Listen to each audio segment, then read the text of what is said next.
1 cup সুজি, dragon ফল আর ডিম। এক্ষুনি নতুন একটা পিঠার রেসিপি বানিয়ে নিন। এটা খেতে এতটা মজা বলে বোঝানো যাবে না। অসম্ভব মজার হয় এই পিঠাটা। সম্পূর্ণ ইউনিক একটা রেসিপি নিয়ে চলে আসছি। আমার মনে হয় এর আগে এই রেসিপিটা কেউ শেয়ার করেনি। তো দেখতেই পাচ্ছেন, প্রথমে আমাদের যেটা লাগবে সেটা হচ্ছে ড্রাগন ফল। তো ড্রাগন ফলটা আমি খুব বেশি বড় সাইজের না, একটু ছোটোই হবে ড্রাগন ফলটা আমি নিয়েছি। প্রথমে আমি যে ড্রাগন ফলটা সুন্দর করে কেটে নিচ্ছি। যদিও উপরে একটু কালারটা খুব একটা ভালো দেখাচ্ছিল না, কিন্তু ভিতরের কালারটা কিন্তু মাশাআল্লাহ অনেক সুন্দর। তো দেখতে পাচ্ছেন ড্রাগন ফলটা আমি কেটে নিলাম। এখন আমি এখানে নিয়ে নেব হচ্ছে 1 কাপ সুজি। তো সুজির পরিবর্তে আপনারা কিন্তু এখানে ময়দাটাও অ্যাড করতে পারেন, মানে ময়দা দিয়েও বানাতে পারেন। আর এখানে আমি নিলাম হচ্ছে একটা ডিম। 1 কাপ সুজির সাথে আমি একটা ডিম অ্যাড করব।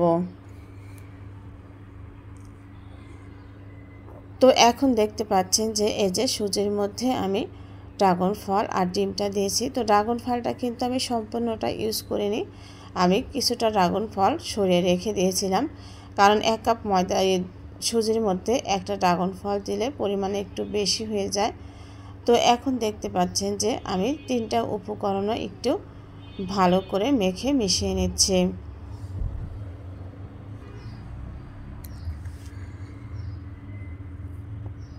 তো এই মিশ্রণটা আমি সুন্দর করে রেডি করে নেব। আর এখানে দিয়ে দিব হচ্ছে স্বাদ মতো লবণ।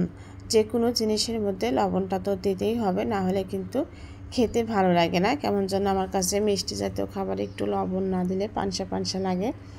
তো অল্প একটুখানি লবণ দিলাম। আর এখানে আমি দিয়ে দেব হচ্ছে বেকিং পাউডার হাফ চামচ। খুব বেশি কিন্তু আমি অ্যাড করিনি, হাফ চামচের মতো বেকিং পাউডার অ্যাড করেছি। এখন আমি সবগুলো নিয়ে আবারও সুন্দর করে মেখে নেব। তো দেখতে পাচ্ছেন আমার মাখানো হয়ে গেছে। এভাবে কিন্তু আমি রেস্টে রেখে দেব প্রায় 10 থেকে 15 মিনিটের মতো। তাহলে দেখা যাবে যে সুজিগুলো ফুলে উঠবে। এটা কিন্তু একদমই রেডি হয়ে যাবে, তবে রেস্টে কিন্তু রাখতেই হবে। তো দেখেন ডোটা কিন্তু একদমই রেডি হয়ে গেছে। এখন আমি যে প্যানের মধ্যে কিছুটা তেল দিয়ে ছোট ছোট বল আকারে এটা ভেজে নেব।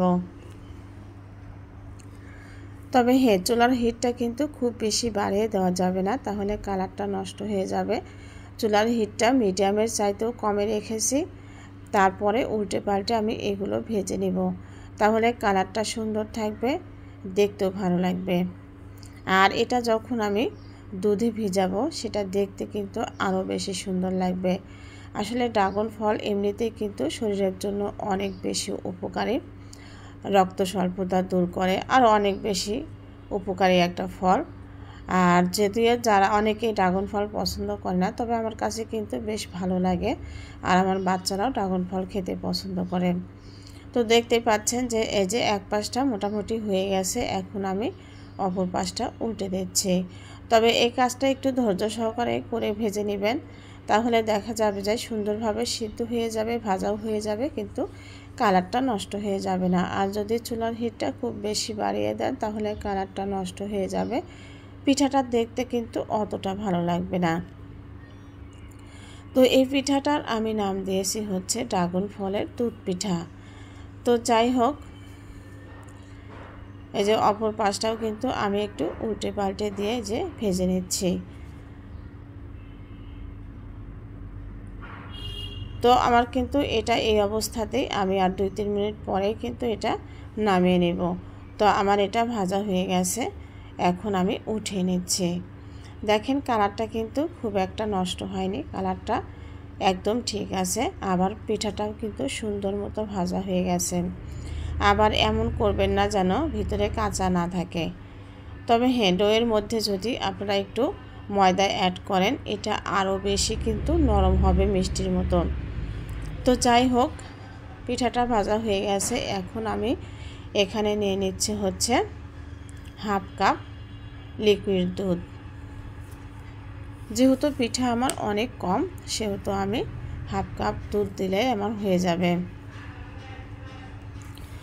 তো এখন আমি এখানে দিয়ে দেব হচ্ছে হাফ কাপ চিনি।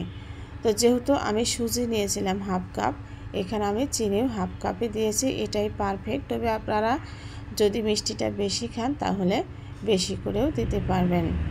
আর এখানে আমি দুটো এলাচ দিয়েছি একটু ফ্লেভারের জন্য। তো নেড়েচেড়ে আমি ভালো করে কিন্তু দুধটা জাল করে নেব, একটু ঘন করে দুধটা জাল করে নেব। দেখেন অনেকটাই কিন্তু ঘন হয়ে গেছে, এমন অনেকটাই কমে গেছে দুধটা। তো এখন ভাজা পিঠাগুলো এর মধ্যে দিয়ে দেব। তবে দুধটা কিন্তু আগে থেকেও রেডি করে রেখে দিতে পারেন, তাহলে সুবিধা হয়। তো এইভাবে আমি 1 থেকে 2 মিনিটের মতো একটু জাল করে নিলাম। জাল করে এভাবে যদি 2-3 ঘন্টা রেখে দিতে পারেন তাহলে কিন্তু পিঠাটা অনেক বেশি সফট হবে।